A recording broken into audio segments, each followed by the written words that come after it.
BJP के कार्यकर्ता पे कोई कार्रवाई नहीं होगी, याद रखना आप। बीजेपी के लोग कोई गुंडई करें, कोई भ्रष्टाचार करें, कोई अपराध करें, उसके लिए कोई कार्रवाई नहीं होगी। आपने बिजली बनाई नहीं, एटा में इतना बड़ा बिजली का कारखाना लग रहा था, समाजवादी सरकार में लगवाया, वो पूरा हो गया होता तो सस्ती बिजली मिलती।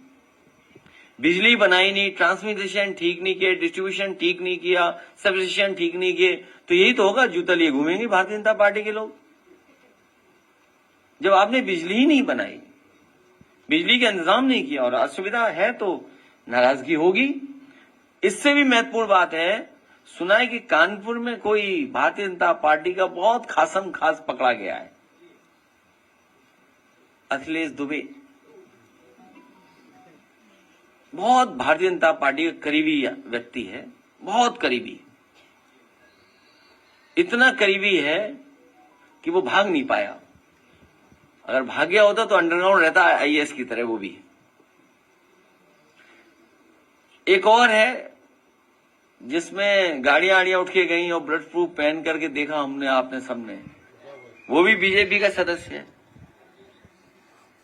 दोनों जगह बुलडोजर नहीं चलेगा, दोनों जगह कोई बुलडोजर नहीं चलेगा, क्योंकि वो बीजेपी के लोग हैं, इसलिए बुलडोजर नहीं चलेगा। आप सरकारी जमीन कब्जा कर लो, सरकारी तालाब कब्जा कर लो, आप सरकार से कोई हेराफेरी कर लो, आप पर कोई बुलडोजर नहीं चलेगा। और हमारी एक बहन ने जो पूछा था अभी कि विधायक उनके साथ खतरा जान का, सुना सोशल मीडिया पे किसी ने लिखा था यादव बनकर के, उसकी सच्चाई हम लोग नहीं जान पाए कौन है। सुना है वो भी बीजेपी का कार्यकर्ता निकला, जिसने गलत भाषा लिखी, गलत व्यवहार किया और क्या क्या नहीं लिखा, वो भी बीजेपी का ही कार्यकर्ता निकला। सोचिए आप, अगर बीजेपी के आप हैं तालाब कब्जा कर सकते हैं, बीजेपी के अगर आप हैं तो कोई गैर कानूनी बिल्डिंग बना सकते हैं, बीजेपी के अगर आप हैं तो जूता लेकर के निकल सकते हैं आप, बीजेपी के आप हैं तो टेबल पे पैसा फेंक दोगे 50,000 रुपया, लाइए यही तो तुम्हें चाहिए था, लगाइए ये भ्रष्टाचार, ले लीजिए पैसा। इसलिए बीजेपी आखिरी समय पे पता नहीं क्या क्या करेगी, इसलिए सावधान रहिए पूरे उत्तर प्रदेश के लोगों।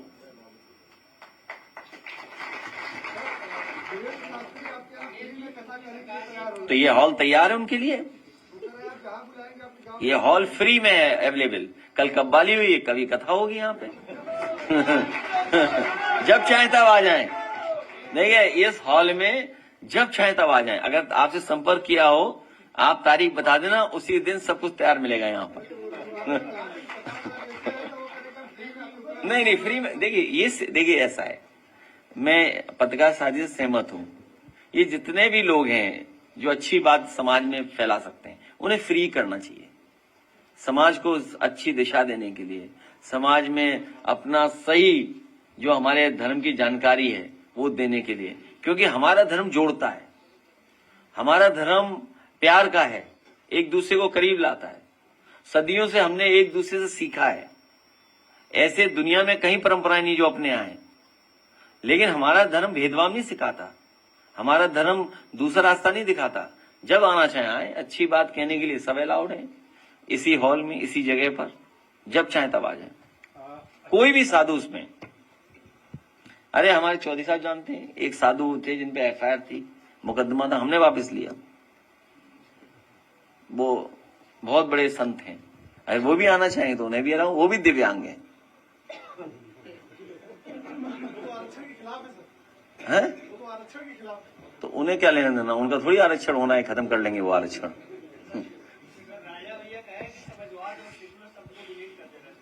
देखो तुम भी उसी सवाल पकड़ लिए। देखिए जो लोग आरक्षण के खिलाफ हैं, सेक्युलरिज्म के खिलाफ हैं, सोशलिज्म के खिलाफ हैं, हम उनके साथ नहीं हैं।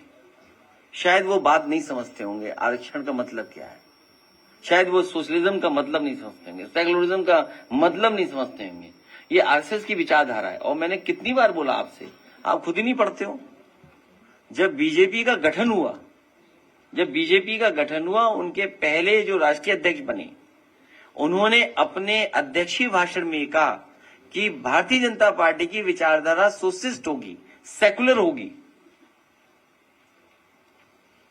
तो ये बात कहां से आ रही है? लड़ाई उस समय भी थी और मैं आज आपसे कह रहा हूं, देश को खुशहाली के रास्ते पे ले जाने के लिए समाजवादी विचारधारा और सेकुलर रास्ता और लोकतांत्रिक व्यवस्था को और मजबूत करना, उसके अलावा कोई रास्ता दूसरा नहीं है।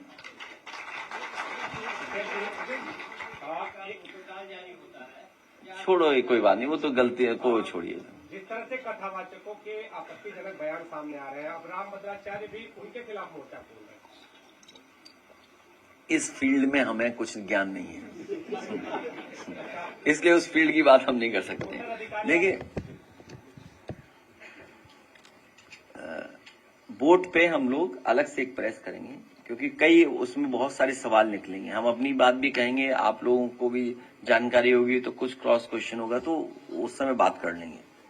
तो ये तो स्वीकार कर लिया है और जनता जान गई है कि भारतीय जनता पार्टी के लोग वोट चोरी करते हैं और वोट डकैती करते हैं। अब व्यवस्था ये है कि वोट बनवाओ, वोट बचाओ, वोट पड़वाओ, फिर वोट गिनवाओ। तो हम पॉलिटिकल वर्कर्स को कितना काम मिल गया सोचो। वोट बनाना, वोट जुड़ा रहना, कट ना जाए, फिर वोट पड़वाना, फिर वोट गिनवाना। हाँ, वो भी एक हिस्सा है। तो कितना हम लोगों पे काम बढ़ गया। आप सोचिए, आप वर्कर्स का काम कितना बढ़ गया। तो इसीलिए हम लोग सीट ज्यादा जीत गए।